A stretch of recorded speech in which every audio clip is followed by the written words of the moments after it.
Politics is a big interest at the print, and as we keep saying, because politics matters, that's why the print, because politics determines everything in our lives, particularly in a democracy. So, what is central to the politics of the day is what national interest is talking about today. Look at a few questions which have been buzzing. You've been watching on your TV screens, in your newspaper headlines, water cooler talk as it's called in the office when you go to some place to the water cooler to fill up your water or maybe to a coffee dispenser. What is it that people are talking about? So a lot of the talk is about what's happening in Varanasi with the Shiva temple, Kashi Vishwanath temple and the Gyanvapi mosque. And then again what's happening now or might happen now in Mathura, etc., etc. So first of all, first question, is it a Shiva Lingam or an oversized fountain spout in the wuzu tank at Varanasi's Gyanvapi mosque? Boliye. Has the court-ordered survey found vermilion-covered idols, lotus, swastika, Sheshnag, which is the multi-headed king of serpents, on the walls of the mosque? Answer the question. Does the mosque in the Qutub Minar precincts in New Delhi have an inverted slab featuring a Ganesha? Was the Shahi Eidgah mosque in Mathura built by Aurangzeb after demolishing the Keshav Deva temple to mark the birthplace of Lord Krishna? Let's assume, therefore, the answer to all these questions is yes. Because it mostly is. Never mind the Shivling fountain issue. Some people say it's cement, some say it's granite, and cement was only invented after 100 years after Aurangzeb died. But all that doesn't matter. In a sense, all of these are factually correct. So 3 further questions then arise. What are these questions? Number 1, if all of these are true, how does it matter? So all of these are true, but how does it matter to us? Good question. Second, if it makes you, the Hindu majority, furious, what can you do about it in 2022 now? And if you are an Indian Muslim, angry and fearful, how do you respond? Because you will be angry and fearful and resentful. Now, as we explore answers to these life and death questions for Indian nationalism, we have to ask one more. So this question is, why does the Prime Minister of India, from Jawaharlal Nehru in 1947 to Narendra Modi from 2014 onwards, address the nation on Independence Day from the Red Fort or Lal Killa in Delhi? Delhi's Red Fort or Lal Killa is accepted as a symbol of India's sovereign authority and power across the political and ideological divide. Is it seen as a Muslim monument? Of course it was built by a Muslim ruler, but is it seen today as a Muslim monument? If that were the case, why would the Prime Minister of India, why would Narendra Modi year after year be addressing the nation from the ramparts of the Red Fort? It's a national symbol. Now, the early 17th century fort is a good symbol of the fascinating and intriguing complexities of the evolution of Indian nationalism over the past 300 years. Or let's dare to say, evolution of India's secular nationalism. How do we get there? Let me try and explain. Now, fully Indian Shah Jahan. There's no doubt that Shah Jahan was born in India to a Rajput mother. Fully Indian Shah Jahan ordered its construction, Red Fort's construction, in 1638 AD when he decided to move his capital from Agra to Delhi, which, by the way, I think was a great idea because Delhi has less worse weather than Agra, is less dusty than Agra, and also it is sort of more in the middle given that the other power center for that empire was in Lahore. In 1638, he decided to shift the capital to Delhi, and that's when he ordered the building of the Red Fort or the Lal Killa. Now, even in the view of the hard Hindu right, Shah Jahan is seen as being among the least worst of the Mughals.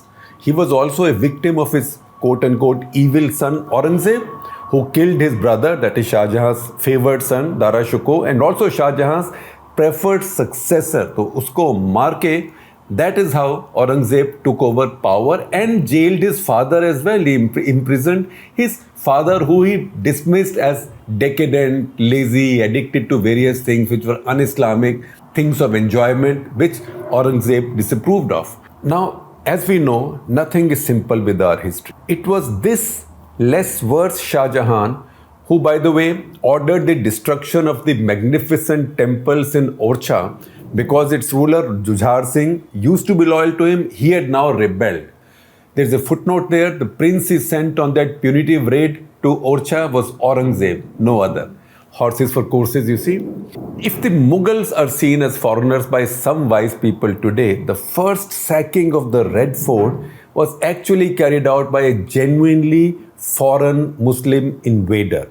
This was Nadir Shah, who came in from Iran or Persia in 1739, about 100 years after Red Fort was built.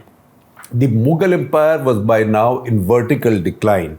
I'd say so steeply in decline that it will be comparable with that Boeing 737 that went down in China in March.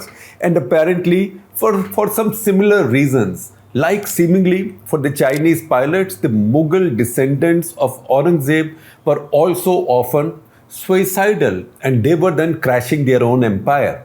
Nadir Shah destroyed the decrepit Mughal ruler of that time, Muhammad Shah. He is of the famous Rangila or colorful suffix in popular history and classical music, Muhammad Shah Rangile. Apparently, he was also a great patron of music and art, wasn't so hot at fighting.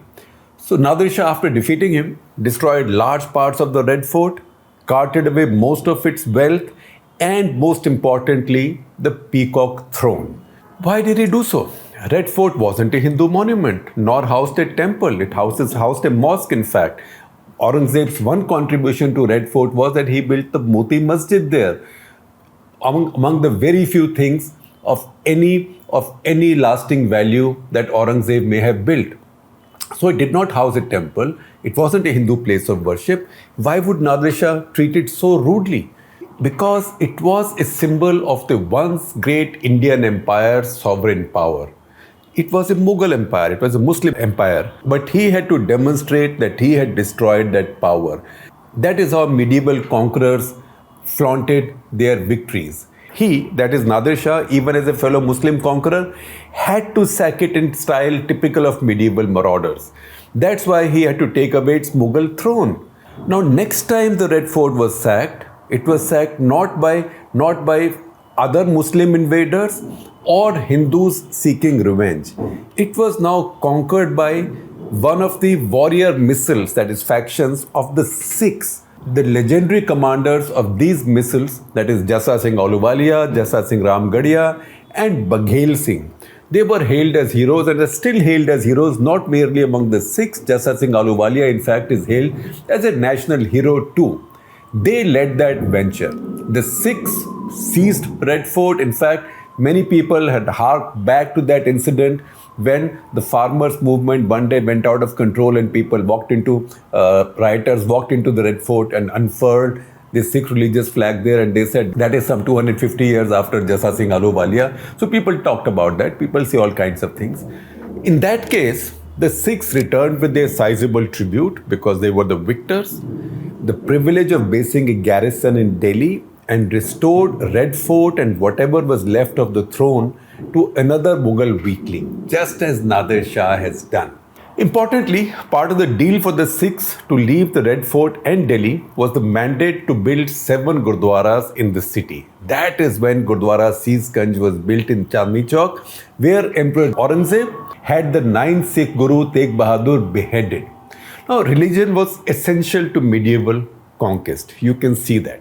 Prime Minister Narendra Modi, in fact, addressed a Sikh congregation on 21st April this year at Red Fort to commemorate the 400th birth anniversary of Guru Tegh Bahadur. And Red Fort wasn't done yet. The freedom fighters or mutineers, whatever you call them, fought in 1857 for Bahadur Shah Zafar and his flag, even though he was only a nominal ruler now. Shahenshah-e-Alam, Dilli se Palam. That's what was said about him. He did not control any of India, but he was a symbol. So for the mutineers or the freedom fighters of 1857, the titular emperor and the Red Fort represented India's sovereign authority. That's why the last sacking of the Red Fort was carried out by the British once they had crushed the rebellion. If Nadir Shah's was the most destructive by way of loot, this was the worst destruction of royal buildings. The British left nothing standing, almost nothing standing. Very little survived East India Company. The royal quarters, harem areas were all hammered into rubble, and ugly barracks were built there instead. Even later in 1945-46, the mutiny trial of captured soldiers of Netaji's Indian National Army, INA, was held at Red Fort. Why? Because symbolically they had dared to take on the might or challenge the might of the great Indian state, the great Indian sovereign state, even though it was under the British then. That's why it was seen as the ideal venue for the trial, to convey a message to the rest of the country. Now we have seen that between 1739 and 1857, or say within 118 years, 118 years, the Red Fort built by a Mughal suffered depredation at the hands of Muslims, Nadir Shah, Sikhs, that is the Jassa Singh Ahluwalia and the missiles, and Christians, if you might describe the British of East India Company as such. The reason they were all fixated on this one landmark was that it symbolized India's state power, not because it symbolized a religion's power. Now, we had already accepted that the answers to all the questions we had raised initially about Gyan Vyapi, Mathura, Qutub Minar, that the answer to all of those was yes. That temples in Kashi and Mathura were demolished on Aurangzeb's orders, and a mosque and an Eidgah were built on the ruins. That fact is also recorded by historians seen by the Hindu right as quote-unquote devious liberal left. Now, Audrey Truschke, under attack for the supposed crime of quote-unquote normalizing Aurangzeb, acknowledges this. Richard Eaton of Arizona University, and widely respected for his magisterial work on medieval India, records this in detail. Now you can read his book and other academic papers, but for simpler reading, you can also access this in his two-part essay in 2001 in Frontline magazine. Not just Mathura and Kashi, he lists numerous other temples and Hindu places desecrated since the arrival of Muslims, first as mere sack and loot invaders like Ghazni, then colonizers, and finally the mostly India-born and indigenized rulers, especially the Mughals. There is nothing new, therefore, that any court-mandated survey anywhere can discover. You can keep seeing those things on your TV screen. See, all with all those marker lights. See this lotus. See this swastika. All that doesn't matter because it's telling you nothing new. Any amount of court-mandated surveys will not discover anything that is not known. This is all undisputed history. The three questions we asked earlier need addressing now. What do we do with this history? Once we accept the history, what do we do? So if there is no argument that these destructions did happen, what is left to fight over is the motive of the destroyers. One side thinks it was purely or mostly political and economic. That is what would be described today as the left liberal view of history. The other side believes it was pure religious bigotry, hatred for the Hindus, and violent iconoclasm. Now that's a valid intellectual debate for scholars from both sides. It's also impossible to change this past under our existing constitutional structure. Let's be sure of that. The Places of Worship Act 1991 bars any such revisionism. To be sure, the 2019 5-judge Supreme Court judgment in Ayodhya has placed it unambiguously within the basic structures of the Constitution, and I had spoken about it in detail in a recent episode of Cut the Clutter. I can't see even a Modi majority junking this law and being so destructive of our own national interest. I don't think it's going to happen. 3 decades ago, Nelson Mandela gave us an idea as powerful as Mahatma Gandhi's Ahimsa and more contemporary. This was the idea of truth and reconciliation. It follows that there cannot be any reconciliation without the truth. A time may have come in India for us, for Hindus and Muslims, to accept the truth and move towards reconciliation. How does it work? At this point in the 21st century, the Hindus can stop digging evidence of their victimhood in the past. That's well known and documented already. It's already available even from the sources the other side also considers credible. The Muslims and the left secular elites should similarly get over their denialism of the wrongs of the past, whatever the motives, of the wrongdoers. It was wrong. It is self-defeating now to hang the secular causes on arguments like, was Aurangzeb a nice guy? No medieval ruler of any kind, any religion was a nice guy in 21st century terms. Some were just worse than others. Once both sides accept this truth, a slow reconciliation will be possible. Now, before I let you go, just a reminder. I know a lot of you watch our YouTube channel. Please take a membership. Doesn't cost you that much money. It's just 159 rupees a month.